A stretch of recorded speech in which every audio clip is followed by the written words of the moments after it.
and you're finishing, or your starting is in your finish. Reason number one, God is the Alpha and the Omega. That's what the Bible said. So in God, when He speaks to you, when He touched Jose, when He touched me, when He comes to a church and said, this is what I wanted to do. In the mind of God, that is already established. To start and to finish is in the mind of God already. When He speaks to you, the initiation of a purpose or a will or starting or something inside of you, God is saying, what I'm starting is already finished. You have to finish it. Because I'm an Alpha and I'm an Omega.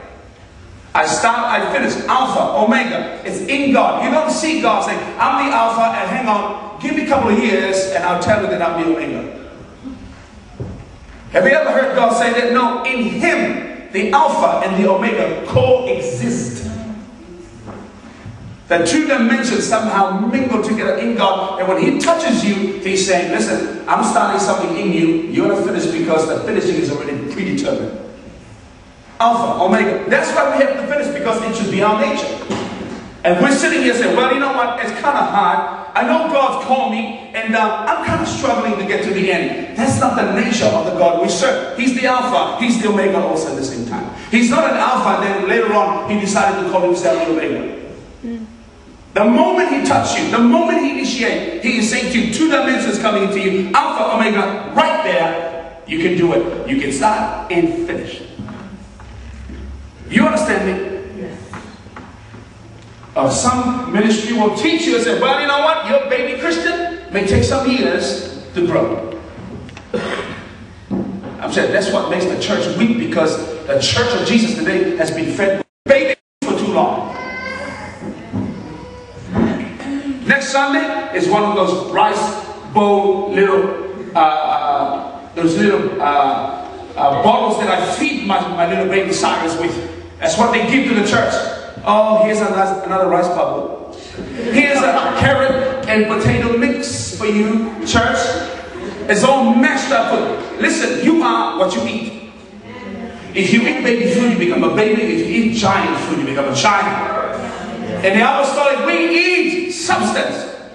We eat giant food. Give me the substance of the Word. Give me God in its fullness and entirety. I don't want a diluted, watered down gospel of God. I want God. G-O-D, God. That's why people are weak, incapable, incompetent. Think they can't make it when the God that we serve says, I'm the Alpha and the Omega.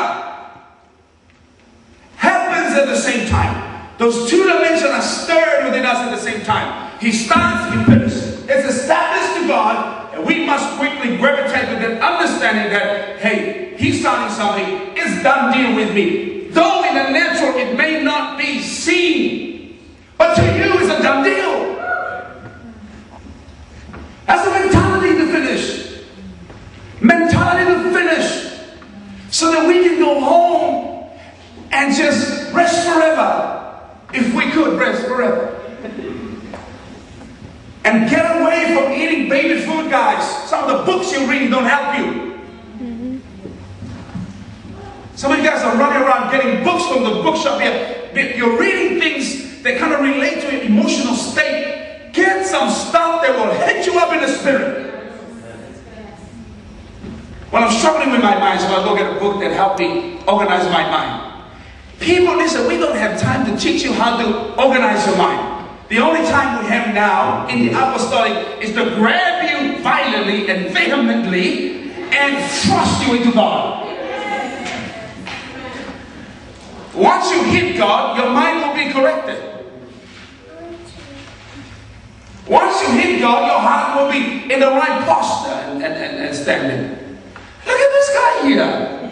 Sammy. A Hindu, right? Am I right? Came to church. We didn't water down. We didn't have to explain to him that this is the difference between Hinduism and Christianity, Sammy. We didn't have to explain it to Sammy. As a matter of fact, we didn't even talk to Sammy about the difference between Christianity and Hinduism. Christianity will do this, and Hinduism will do this. Whole being mean that he will see that one is wrong and one is right. No, we just let him join us in the midst of our loving God. We preach without even have to worry about whether he understands what I'm preaching or not. I talk about process, and he's sitting there, I'm a Hindu listening to process. What the hell is process?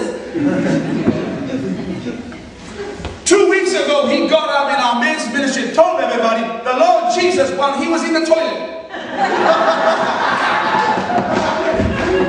came to him and said, I'm the real thing, Sammy.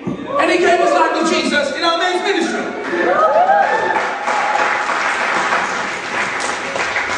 And look at him now.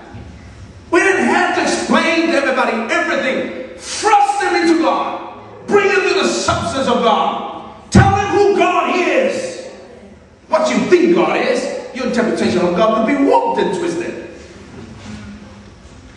I was telling people, we want the food. Give me giant food. I want to be a baby. No wonder why, but no teeth. You can feed me the messed up things. Some Christians that run around with gums all over. No teeth. You know what they do for babies to help grow some teeth? They put some hot stuff against the gum and rub it in so that the teeth will pop out. That's what you need. You need some hard stuff pulled out of your spirit so that you can have some teeth.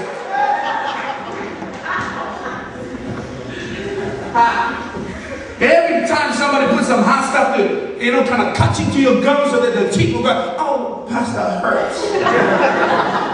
Get out of it. Go find a church that will always feed you baby food, and you'll be 50 years in God with gum and no teeth.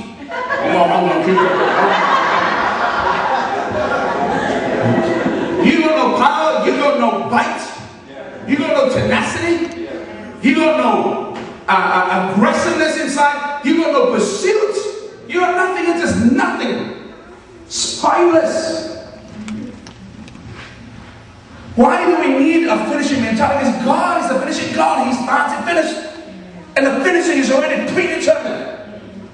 It's already decided. It's there. Number two, because when God starts something, He finishes it. And number three, on Judgment Day, you're not going to be commended, or your commendation from God is not going to come to you because you attend a church. God will commend you based on finishing. All of you need to understand that you're not going to have a good welcome in heaven if you just did ministry, go to a church, part of a church, you live a good Christian life and never finish your purpose. The Bible tells us that God is going to say, good and faithful servant to those that